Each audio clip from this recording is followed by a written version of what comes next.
Two horror movies in the same month with the same premise are already considered the best horror movies of the year. But are they really as good as they say? And above all, which one is better? Which one truly deserves the title of horror movie of the year? In my opinion, there is a clear winner that, puts the other movie to shame. Before I start, I have to say that this video contains spoilers, so be warned. Okay, I recently saw both movies, and I was planning to make a video analyzing horror movies in general.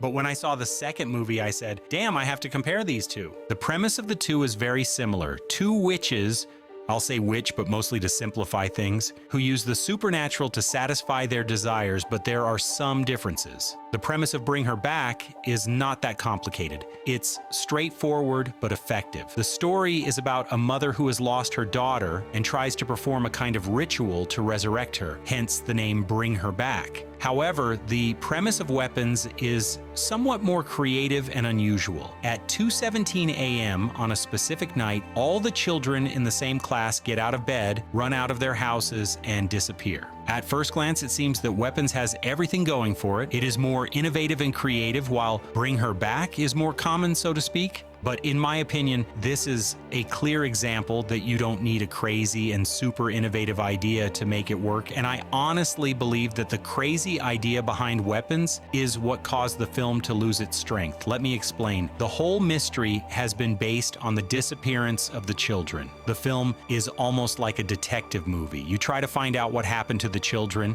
and when I discovered that it was the fault of a kind of witch, I was a little disappointed. Although this film leaves many questions unanswered, I think they could have left a little more mystery in the supernatural part. Bring Her Back, on the other hand, has a simple premise but ties everything together while still leaving some mystery. I've talked a lot about how they have the same premise, but from what I've said, each one seems to have a different premise, right? Both films are about a parent's pain at losing a child, and this is one of the reasons I think the two films have the same premise, but there's something else I'll mention later. The fact is that in Bring Her Back, the antagonist's entire motivation is driven by the pain of losing a child. It is the extreme of what a father or mother can do for their children, and Lara, the woman who has lost her daughter, is this archetype completely adapted. The entire story is centered on a specific theme, and throughout the story, this theme is maintained without wavering at any point. Weapons, on the other hand, starts out as a film with this same theme, the pain of losing a child, and the extremes people can go to after such a tragedy. At first, it seems that the film will follow this path. You see how the parents pursue, assault, and threaten Justine without any evidence, demonstrating their need to find a villain, someone to blame, when clearly this is something beyond the control of a simple teacher. Okay, but all this is until the antagonist of the film arrives, at which point we discover that the children have been used to sustain the life of a kind of witch so that she can live for many years. Have you noticed anything strange? Well, the movie has just changed the theme and also the tone, but I'll talk more about that later. The fact is that the whole issue of the pain of losing a child takes a back seat, and now it's simply a witch who wants to live forever. For me, they were building up the theme of the movie, left it half finished, and started on another one, which could work. But since they didn't build that part up well, since they spent time building up the parents' pain, I found the antagonist's motivation empty. It does make sense that someone has found a ritual and wants to live forever. That makes perfect sense, but since they didn't build it well, the explanation for what happened for all those disappearances, which is the whole witch part, seemed pulled out of thin air. However, in Bring Her Back, by building the theme from the beginning and not letting go at any point, it makes the story more coherent. It doesn't matter how Laura kidnapped Ollie, it doesn't matter where the ritual comes from or what the name of the demon she has summoned is. It doesn't matter because you understand the characters' motivations perfectly. And I mentioned earlier that Weapons changed the tone of the film, and if you follow the channel, you'll know that I love to talk about the tone of films, especially because I think it's very important. I think Weapons' biggest flaw is its tone. I mentioned earlier that when the witch appeared, the tone of the film changed a bit until it went to the other extreme at the end. Here we have a clear example of a character who breaks the tone of a film. The witch is a caricatured character. Her acting is more exaggerated, her hairstyle, her way of dressing, all of that tells us about the tone. It's complicated, but I've made an entire video talking about the tone of a film. And in it, I mention that the actors in a film have to maintain the same tonal language. You can't have several characters acting seriously and then suddenly have a caricatured one come along, and that's exactly what happens in Weapons. Let's see, folks, we're talking about a horror movie. The tone has to be darker and harsher. In general, you can play with the tone and break all those rules, but I think Weapons tried and failed. The moments when the witch appeared took me out of the story. There were moments when the witch was quite creepy, but in general, she took me out of the movie. The film builds tension very slowly, and in my opinion, the story is slow, so there are few moments when you feel uncomfortable, overwhelmed. Let's remember that this is a horror movie, and the goal of horror is to make you feel that way, just as the goal of comedy is to make you laugh. And the film already has few moments of tension, so having a character who distracts me every time she appears is not helpful. And when I say that a horror film has to make you feel uncomfortable, like any rule, this one can be broken to a certain extent. It is very common nowadays for films to have more than one genre, and I think the intention behind Weapons was good, but it wasn't executed very well, so I have to talk about the cathartic, humorous ending. That ending wasn't so bad. As mentioned before, it is common for movies to play around with genres a little, but as I also mentioned before, the ending goes to comical extremes. And that was the problem. The witch, who was already cartoonish, was made even more so, like in those typical absurd comedy films, which I also made a video about, with very silly humor. And I'm talking about the whole scene itself, the acting, what happens in the scene, the whole ending. The ending is an ending with silly humor. And I'll say it again, this is a horror movie. We left the theater laughing when we should have left feeling so distressed that we needed to sleep with the lights on.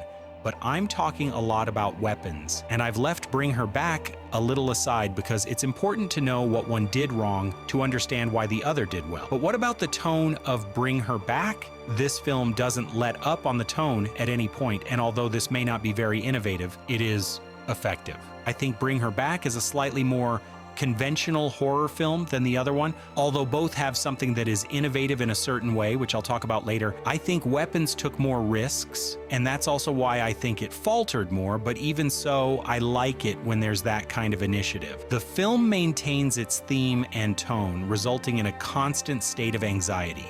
The film knows exactly how long to let you breathe before making you sweat again. While in Weapons, there were moments when I wondered how long it would take to finish the movie. In Bring Her Back, I was hooked from beginning to end, and no matter how artistic you want to pretend to be, in the end, when I go to the cinema to see a horror movie, even if it sounds masochistic, I want to leave feeling distressed, paranoid, and above all, scared.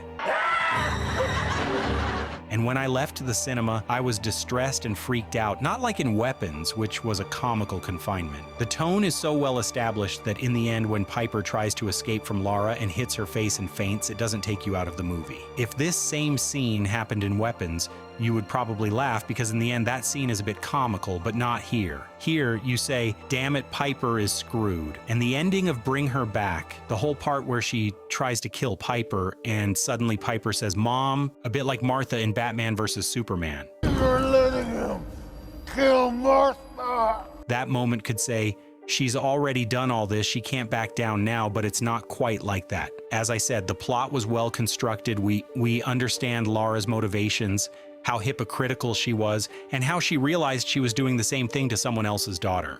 Before moving on to the innovation that these films brought, I wanted to make a small digression. I've slaughtered Weapons in this analysis, but I actually really liked the film. Liar! It has a very strong symbolic aspect, especially with the weapons and parasites, and the photography is very good. But I focused more on the coherence of the films, that is on the story and the tone. And just to touch on the tone of Weapons a little, I saw an analysis online that made me like the movie a little more, especially because it gave some meaning to the caricature of the witch. In the video, he said that the witch, being someone from another era, had not yet adapted to our times, and that's why she was exaggerated in her lack of communication skills and her strange way of dressing, because she didn't understand fashion. I like that.